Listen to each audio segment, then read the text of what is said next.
सहनाववतु सहनौ भुनक्तु सह वीर्यं करवावहै तेजस्विनावधीतमस्तु मा विद्विषावहै।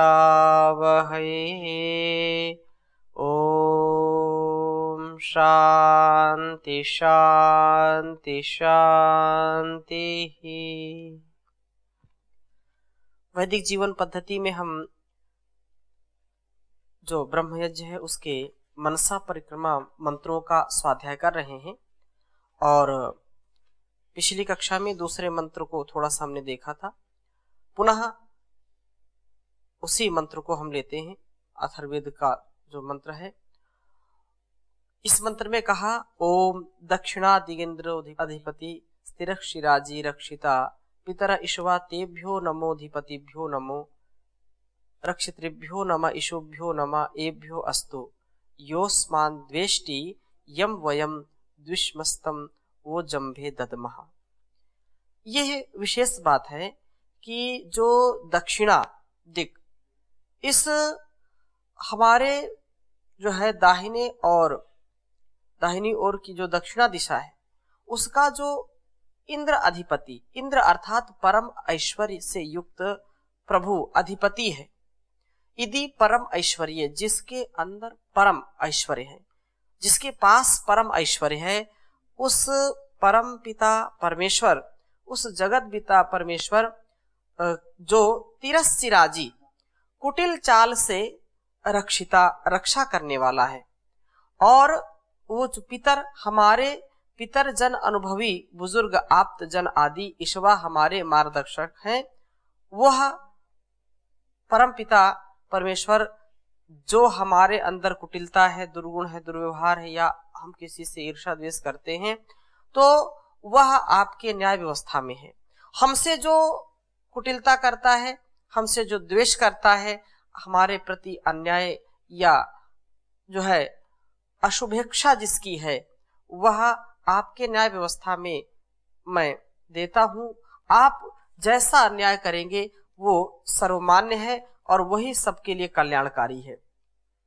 तो यहाँ जो कहा कि वह ईश्वर, वह परमात्मा सबका रक्षक है, और दक्षिणा दाहिनी ओर या दक्षिण दिशा में हमारे दाहिनी परमेश्वर देने वाला प्रभु स्वामी के रूप में विराजमान है। वही जो है कुटिल गति, टेढ़ी गति वाले, कुटिलता से युक्त अधर्म का प्रकाशक जो है का ज्ञान कराने वाला हमारा रक्षक है। दाहिनी ओर श्रेष्ठ स्थान पर विराजमान ज्ञान वृद्ध पुरुष हमारे अज्ञान के जो है तिमिर को दूर करने वाले हैं। इसलिए उस परम ऐश्वर्य दाता स्वामी कुटिलता युक्त अधर्म आचरण के ज्ञान से, प्रकाश के द्वारा रक्षा करने वाला, प्रकाश से ज्ञान से हमारी रक्षा करने वाला, वो ज्ञान वृद्ध पितर जनों के अज्ञान नाशक ज्ञान रूप उपदेशों को जो है उपदेश के लिए हमारा नमन स्वीकार करे, क्योंकि यह जीवन ज्ञान की प्रधानता से ही अच्छी प्रकार से जिया जा सकता है। जब तक ज्ञान की प्रधानता नहीं होगी तब तक व्यक्ति का जीवन स्वयं भी कष्टकारी होगा, दूसरों के लिए भी कष्टकारी होगा। इसलिए जो यहाँ प्रार्थना की गई कि जो पितर अर्थात पितरः रक्षा करने वाले, रक्षा करने हारे जो ज्ञानी पुरुष हैं, तथा वो जो अधिपति इंद्र अधिपति परम ऐश्वर्य का दाता प्रभु वो हमारा स्वामी है, और जो टेढ़ी गति वाले अधर्म का ज्ञान कराने हारा है, जो मेरे अंदर की कुटिलता है, मेरे अंदर का जो पिशुन है, या जो हमारे अंदर न्यूनता वाली स्थिति है, उसका भी ज्ञान कौन कराता है? वो परमपिता परमेश्वर कराता है। और दूसरों की भी कुटिलता को हम ज्ञान के द्वारा ही समझ पाते हैं। इसलिए वह परमपिता परमेश्वर कुटिलता से हमको बचाए, हम स्वयं कुटिल ना हो, और यदि हमारे साथ कोई कुटिलता करता है तो उस परमात्मा की न्याय व्यवस्था के ऊपर उसको छोड़ते हैं। जो क्षत्रिय हैं या जो छात्र धर्म का पालन करते हैं, छात्र धर्म के पालन में उनको तो स्वयं की रक्षा करनी है और सारे समाज की रक्षा करनी है, वो तो सत्य है, परंतु एक साधक को अपने विधाता के ऊपर पूरा निर्भर होकर के जीवन को आगे बढ़ाना चाहिए। ये विशेष बात यहाँ पर कही है। और कहा है कि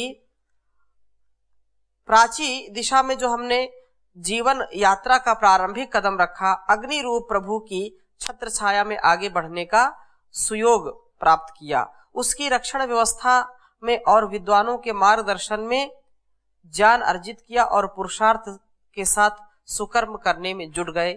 ऐसा पहले मंत्र में हमने स्वाध्याय किया। अब दक्षिणा दिशा, जो दक्षिण की दिशा है, दक्षिण दिशा में हम अपने विहित दायित्वों को निभाने में आगे बढ़ते हैं। दक्षिण दिशा दाहिनी, जो दाहिने हाथ की दिशा है, कर्म करने की दिशा है। अधिकांश हम लोग दक्षिण हस्ती होते हैं। तो दक्षिण का तात्पर्य यह है कि दाहिने, लोग बोलते हैं ना कि मेरे दाएं हाथ का खेल है, बाएं हाथ का खेल, ऐसा बोलते हैं। तो ये जो कर्म की प्रधानता, पुरुषार्थ की प्रधानता, और वो उस परम पिता परमेश्वर के द्वारा दिए गए शक्ति से हो सकता है। बाहु में बलम इंद्रिय, जयो में सव्य आहिता, कि मेरे जो है एक हाथ में पुरुषार्थ है और दूसरे हाथ में मेरे सफलता है। जो व्यक्ति पुरुषार्थ करता है, सफलता उसके कदम चूमती है, और जो व्यक्ति पुरुषार्थ नहीं करता है, दीनहीन दशा में रहता है, उसको कभी भी सफलता मिलती नहीं है। इसलिए जीवन में यदि सफल होना है व्यक्ति को, यद्यपि व्यक्ति यदि पुरुषार्थ करता है, यदि पूरी उसको सफलता नहीं मिलती है तो उसको असफल नहीं कहा जा सकता है। भाई 20%, 25%, 40, 80% तो सफलता उसको मिली, और 1% या 5-10% यदि छूट गया है तो अगली बार पूरा होगा। तो व्यक्ति को कभी हताशा निराशा नहीं आनी चाहिए, पुरुषार्थ में कभी भी पीछे नहीं रहना चाहिए। इसलिए दाहिने हाथ से ही बारीकी के कार्य किए जाते हैं। लोग दाहिने हाथ से खाते हैं, दाहिने हाथ से सारे काम करते हैं, दाहिने हाथ से कुछ लोग ऐसे होते हैं कि बाएं हाथ का ज्यादा प्रयोग करते हैं। वो अपवाद में बाएं हाथ से लेख भी लिखते हैं, बाएं हाथ से यदि गांव में हम देखते हैं तो फसल काटने वाले भी बहुत जो है, कम लोग ऐसे हैं जिनका बाएं हाथ से काटते हैं, वो ऐसे भी होते हैं। परंतु प्रधानता जो कर्म की है वो क्या है, दाएं हाथ में है। तो दक्षिण जो है उसमें अधिकांश व्यक्ति, चाहे कोई चित्रकला हो, चाहे वास्तुकला हो, शिल्पकला हो, शस्त्र कला हो, तलवार भी भाजनी है, या जो है कोई अस्त्र शस्त्र चलाना है, तो दाहिने हाथ का ही प्रयोग किया जाता है। लेखन भी इसी से किया जाता है। लगभग सभी विशेषज्ञता की कला किसमें है, दाहिने हाथ में होती है। तो दाहिने हाथ से ही सारे अन्य यंत्र तंत्र मंत्र जो भी है लोग प्रयोग करते हैं, पूजन अर्चन समर्पण आदि या आहुति इसी से देते हैं। अतः जो अर्पण की बात, समर्पण की बात है, ये इन सभी कार्यों को दाहिने हाथ से करते हैं। ये विविध कलात्मक कार्यों से धन और यश की प्राप्ति होती है। अथर्ववेद में जैसे मैंने निवेदन किया, कृतम में दक्षिणे हस्ते जयो में सव्य आहिता, कि कृतम मेरे जो है कर्म मेरे दाहिने हाथ में है और जो जीत मेरे बाएं हाथ में है। तात्पर्य यह है कि यदि दाहिने हाथ में कर्म करने का सामर्थ्य है तो जीत सफलता के लिए बायां हाथ जरूर है। और दाहिने हाथ से किए गए कर्म, सुकर्म, शिल्प कला आदि के विशेषज्ञता के कर्म निश्चय ही हमारे धन यश कीर्ति आदर सम्मान प्राप्त कराते हैं। फिर इस दिशा का जो दिशाधिपति भी तो इंद्र है, इसका वो पहले का जो प्राची जो दिशा है उसका जो है आदित्य है और इसका इंद्र है। तो इंद्र कौन है, जो परम ऐश्वर्यशाली है। यदि परम ऐश्वर्यवान वो इंद्र रूप प्रभु, वह हमारे हस्तकला के किए गए कार्यों में धन और यश यथा योग्य प्राप्त कराता है। धन खूब कमाए पर उसका दुरुपयोग भी ना करें, यही हमारा ध्येय होना चाहिए। धन कमाने की आज्ञा वेद में तो स्पष्ट कहते ही हैं और रोज आप बोलते हैं, वयम श्याम पतयोरयिणाम, कि हे परम पिता परमेश्वर, हम धन और ऐश्वर्यों के स्वामी होवें। स्वामी होना चाहिए, दास कभी नहीं होना चाहिए। लेकिन आजकल लोग दास ज्यादा बन रहे हैं। जिधर ज्यादा धन ऐश्वर्य है उधर ही लोग उनसे कुछ भी करा लो।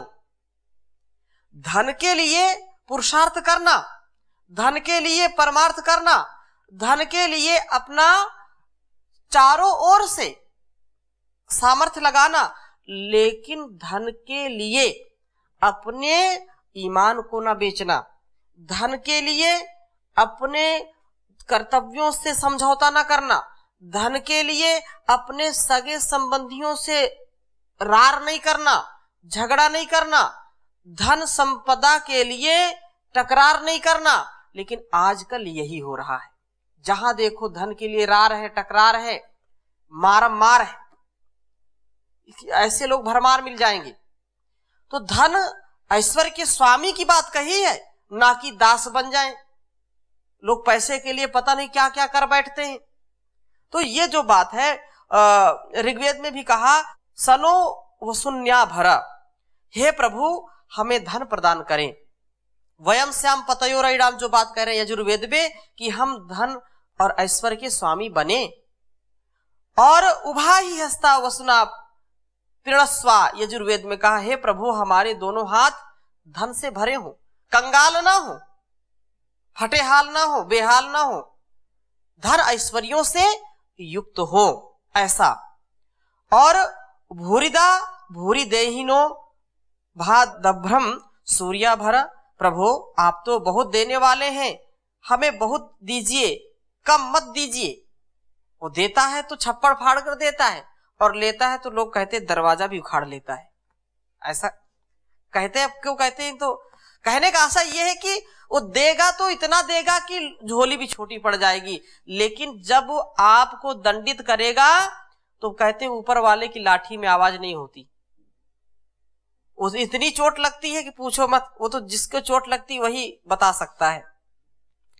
तो इंद्र श्रेष्ठानी द्रविणानी देही, हे इंद्र श्रेष्ठ धर्मज धन धारण कराइए। अधर्म से कमाया धन नहीं, पुरुषार्थ से कमाया। मुझको एक पैसे किसी का हराम की कमाई का नहीं चाहिए, मुझको पुरुषार्थ का चाहिए, मुझको जो है ईमानदारी का चाहिए, बेईमानी का नहीं चाहिए। धन ऐश्वर्य तो प्राप्त करें और यश भी प्राप्त करें, इससे हम अभिमान में ना आए, टेढ़ी चाल ना चलें। जो कहा ना तिरस्चिराजी, जो तिर्यक योनि वाले हैं, जैसे अजगर हैं, सर्प हैं, ये सब टेढ़ी योनि है, ऐसे ही हमारे अंदर अजगर वाला स्वभाव ना आ जाए, सांप वाला ना आ जाए स्वभाव। अरे बोले आस्तीन के सांप है ये, ऐसा स्वभाव नहीं आना चाहिए। हमारे अंदर कुटिलता नहीं आनी चाहिए, कुटिलता से सर्वथा हम दूर रहें, ऐसी भावना हो। तो अभिमान नहीं आना चाहिए। प्यादे से फर्जी भयो डेढ़ो डेढ़ो जात, एक कहावत है कि ये जो है कहावत चरितार्थ ना करें। सदा नम्र विनीत बने रहें और धन का सदुपयोग करते रहें, उस पर सांप बन करके ना बैठें। जैसे सर्प होता है वो कुंडली मार के बैठ जाता है, कुछ लोग ऐसा ही करते हैं, चमड़ी चली जाए लेकिन दमड़ी न जाए।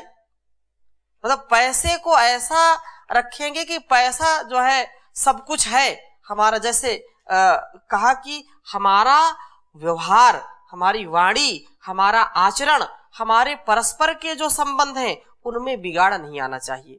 और ऐसा यदि होगा तो संपत्ति तो आती जाती रहती है। जहां सुमति है, जहां एक दूसरे को जो है मिलाकर के चलने की भावना है, वहां संपत्ति अपने आप आ जाती है, संपत्ति की कोई चिंता नहीं। कहते हैं जहां सुमति तहां संपत्ति नाना, जहां कुमति तहां विपत्ति निधाना। विपत्तियों का पहाड़ टूट पड़ता है जहां पर सुमति नहीं है, और जहां सुमति है हर प्रकार की संपत्ति आती है। तो ऐसा जो है परोपकार की भावना में हम उसको लगाते रहें, एक हाथ से दें एक हाथ से लें। यदि कहा कि 100 हाथ से कमाओ और हजारों हाथ से बांटो। हाँ, ऐसा भाव होना चाहिए। और वृक्ष जब फलों से लद जाते हैं तो वह पुकार पुकार के कह रहे होते हैं, आओ मेरे फल तोड़ो, मेरे फल खाओ। कितना नीचे, ऊपर जो डाले होती है वो नीचे झुक जाती हैं कि आओ खा लो। ये भाव है। इसलिए नीचे नीचे के फल तोड़ लिए, पर ऊंची डालियों में लगे फलों को तोड़ने के लिए लोग पत्थर मारते हैं। जो एक समझने का तरीका है कि जो है फल नीचे आ गए तो उनको तोड़ लिए जाते हैं, लेकिन जो डालियां घमंड में ऊपर रहती हैं कि मुझको, मेरे फल कोई तोड़ नहीं सकता, तो फिर उनको क्या मिलता है? उनको पत्थर और लाठी मिलती है। वो डंडा फेंक के मारते हैं या डाल भी तोड़ लेते हैं। तो ऐसा हमको नहीं बनना चाहिए। ऐसा बने कि झुक जाएं, विनम्र हो जाएं, कि मेरे अंदर जो है वो, जैसे गाय या जो भी दुधारू पशु होते हैं, जब उनके थन में दूध आता है तो वो रंभाने लगती हैं, वो बच्चों को बुलाने लगती हैं, आओ आओ जल्दी आ जाओ। ऐसा होता है ना। तो ऐसा ही भाव होना चाहिए। धन ऐश्वर्य और गुणवान व्यक्ति को चाहिए कि उसके अंदर इतना भाव हो कि मैं सबको बांटूं, जो परमात्मा ने मुझको दिया है सामर्थ्य, मैं उसको बांटूं। ये भाव इसमें है। वो टेढ़ी कुटिल चाल वाली नहीं होनी चाहिए स्थिति। और जो है पत्थर की मार खाने पर भी वृक्ष अपने नम्र स्वभाव को बनाए रखते हैं और फल हमारे हवाले कर देते हैं। प्रभु वृक्षों से इसी सद्वृत्ति की अपेक्षा रखते हैं। फलों से पौष्टिक तत्व व महकती सुगंध, फलों में अमृतमय रस व सुगंधमय सब तृप्ति कारक मिलता है। गाय आदि दूधदायी पशुओं से पौष्टिक पेय, कोयल से मधुर कू कू की आवाज, कुहू कुहू, और मोर से मस्ती भरे नृत्य, अन्न से वनस्पति आदि पौष्टिक व भेषजी गुणवत्ता की ओर प्रभु से अपेक्षा रखते हैं। तो मनुष्य से क्या अपेक्षा रखते हैं? उससे ये अपेक्षा रखते हैं कि तुम कम से कम कुछ नहीं बन सकते तो कम से कम मानव बने रहो, असुर मत बनो। वेद कहता है मनुर्भव जन्या दैव्यम जन्म, ऋग्वेद का ये मंत्र है। इसमें कहा कि अरे तुम चलो ठीक है, देवता नहीं बन पा रहे हो तो कम से कम मनुष्य बने रहो, पशु या असुर राक्षस मत बनना। अतः प्रभु का वेदोक्त आदेश है कि हे मनुष्य, तू मानव बन, देवों के हितकारी जन को, संतान को पैदा कर, अन्य लोगों को भी मानवीय कार्यों में लगा। ऐसा भाव होगा तो निश्चित रूप से जीवन अच्छा बनेगा। एक कहावत है, नायक गुणी कवि शायर, ना राग रागनी गाता हूँ। नायक गुणी कवि शायर, ना राग रागनी गाता हूँ। ये मानव केवल मानव बन जाए, ऐसा पाठ सुनाता हूँ। हिंदू मुस्लिम सिख ईसाई नहीं किसी को बनाता हूँ। यह मानव केवल मानव बन जाए, ऐसा पाठ पढ़ाता हूँ मैं, ऐसा पाठ सुनाता हूँ। तो ऐसी स्थिति में जो है जीवन यदि हमारा व्यतीत होगा तो निसंदेह हमारा कल्याण होगा। यही भाव यहाँ पर इस मंत्र में प्रकट किया गया है कि मनुर्भव, हे दुनिया के लोगों तुम मनुष्य बनो। मनुष्यता यदि है तो जीवन हमारा सार्थक होगा। यदि मनुष्यता नहीं है, यदि मनुष्य का तन पा करके अपने वदन पर हमने अहंकार किया, अपने गुणकर्म स्वभाव पर अहंकार किया, तो पशु से भी नीचे हम गिर जाएंगे। उस जो भोग योनि है उस वृक्ष से भी हमारी बुरी स्थिति हो जाएगी। वृक्ष तो कम से कम फल देता है, पुष्प है तो पुष्प की सुगंध देता है, लेकिन हमारा जीवन यदि पुष्पित नहीं है, पल्लवित नहीं है, फल फूल से लदा नहीं है, गुणों से लदा नहीं है, तो हमारा जीवन निरर्थक है। ये पृथ्वी पर बोझ है, परोपकार के लिए जीवन है। ये परोपकाराय फलन्ति वृक्षाः, परोपकाराय वहन्ति नद्याः, परोपकाराय दुहन्ति गावः परोपकारार्थमिदं शरीरम। इस संसार में परमात्मा ने फलों को जो है पौधों को वृक्षों को फलों से लाद दिया, और वो वृक्ष किस लिए फल देते हैं? परोपकार के लिए। दूसरे लोग आते हैं, खाते हैं और तृप्त होते हैं। वो कभी भी अपना फल चखते हैं क्या? नहीं चखते। नदियां कभी अपना पानी पीती हैं क्या? वो तो परोपकार के लिए बहती हैं। वो परमात्मा हमारे अंदर भी ऐसा गुण का आधान करें। ये शरीर मेरे लिए तो है ही है, लेकिन ये शरीर किसके लिए है? परोपकार। परोपकारार्थम इदम शरीरम, ये परोपकार के लिए है, दूसरे के लिए है, परमार्थ के लिए, संसार के लिए है। भगवान मेरा जीवन संसार के लिए हो, उपकार के लिए हो, ऐसा भाव होना चाहिए। तो वेदोक्त ये आदेश है कि हे मनुष्य, तू मानव बन, दानव मत बन। तू देवता बन, लेवता मत बन। देने की भावना होनी चाहिए तेरे में। लेना, वो एक तो गिव एंड टेक का समय ही है, और वो कहता ईश्वर देहि में ददामिते, तू मुझे दे मैं तुझे दूंगा। इस सारा संसार परस्पर व्यवहार करता है। एक हाथ से ताली नहीं बजती, ऐसा लोग बोलते हैं। ताली दोनों हाथ से बजती है। तो एक हाथ से व्यक्ति देता है, दूसरे हाथ से लेता है। ये सारा वैभव ऐसे ही संसार में चलता है। अतः यह मनुष्य का स्वभाव हमारा मनुष्यता के लिए सदा रहे, देवों की हितकारी जन को यह संतान को पैदा करे, देवत्व से युक्त संतानों को पैदा करे, अन्य लोगों को भी मानवीय कार्यों में लगा, जनहित जन कार्यों में प्रवृत्त कर। अतः हम अन्याय मानवीय आचरण के साथ साथ जो है व्यक्ति अन्याय से, अधर्म से, अहंकार से, अविद्या से, अज्ञान से युक्त होता है, वो समाज को कल्याण की ओर कभी नहीं ले जा सकता। जो स्वयं डूबा हुआ है वो दूसरों को कैसे बचा सकता है? वही व्यक्ति बचा सकता है जो स्वयं तैरना जानता हो, वो स्वयं उस दलदल में फंसा ना हो, स्वयं ऊपर है तो दूसरों को बचाने का पुरुषार्थ कर सकता है, नहीं तो बड़ा मुश्किल कार्य है ये। अतः अन्य जो भी कार्य हैं उन कार्यों के साथ साथ हमारे अंदर परोपकार की भावना जरूर होनी चाहिए। धन कमा, उसका परोपकार में सदुपयोग करना चाहिए। धन ऐश्वर्यों का स्वामी बन, लेकिन उससे केवल उसमें जो है सर्प जैसे कुंडली मार करके बैठना उचित नहीं है। दूसरों के लिए उसका उपयोग करना चाहिए। अतः धन ऐश्वर्यों का जो स्वामी इंद्र है, इस दिशा का दिशाधिपति है, जगत के समस्त धन ऐश्वर्यों का वो स्वामी है, वही हमें धन ऐश्वर्य प्राप्त कराता है। अतः उसके चरणों में विनीत भाव से नतमस्तक होते हुए हम धन कमाएं। पर किस प्रकार के धन उपार्जन करें? वेद का आदेश है, उपदेश है कि अग्निना रईम अस्नवत पोषमेव दिवे दिवे।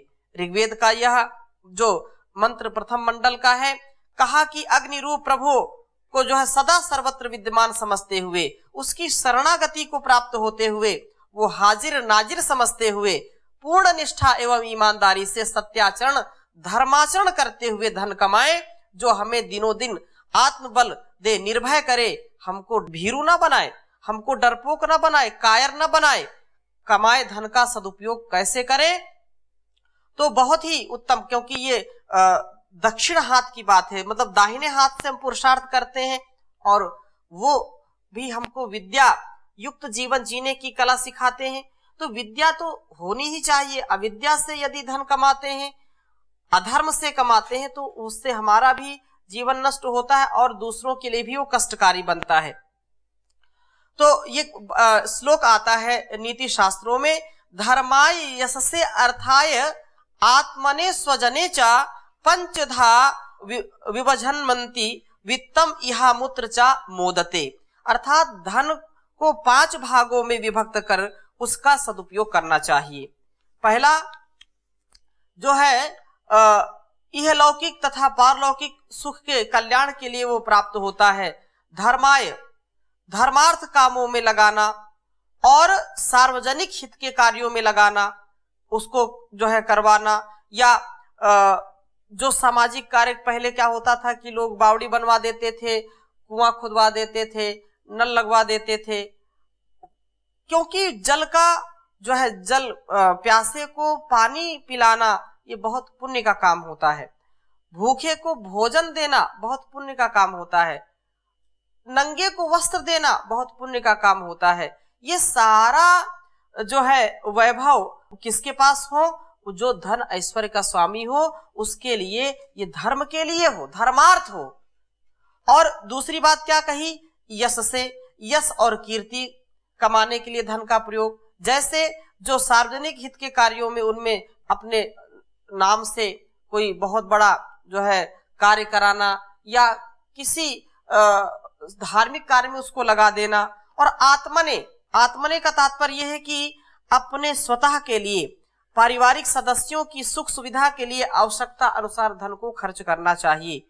भरण पोषण सुसंतानों की सेवा करे और स्वजने अपने सगे संबंधियों मित्रों आदि की आवश्यकता अनुसार सहायता करें। यदि किसी को धन की आवश्यकता है तो उसको वह धन दे, और इससे हमारी जो है आयु बढ़ेगी, हमारी संपन्नता बढ़ेगी, हमारा यश बढ़ेगा, कीर्ति बढ़ेगी। जो लोग कुटिल चाल चलने वाले हैं वो इससे जो है धराशायी होंगे। उनकी जो षड्यंत्र की जो स्थिति है वो कभी भी सफल नहीं हो सकती है। इसलिए कहा तिरस्चिराजी, मंत्र में जो आया तिरस्चिराजी, टेढ़ी मेढ़ी चाल वाले चलने वालों से भी हमारी रक्षा दिशाधिपति करता है, वो इंद्र करते हैं। तो पितरजन हमारे ईश्वर बने हैं, हमारा यथेष्ट मार्गदर्शन करते हैं। हमें पुरुषार्थ से परमार्थ की ओर जाना चाहिए। व्यष्टि से, व्यष्टि अपने व्यक्तिगत उत्थान से सार्वजनिक उत्थान, सामाजिक उत्थान के लिए कार्य करना चाहिए। तभी हमारा जीवन सफल है और वह परमात्मा सब कुछ देता है, ऐसी भावना होनी चाहिए। तो आज की कक्षा में यहीं तक, शेष चर्चा अगली कक्षा में करेंगे। ओम शांति शांति शांति।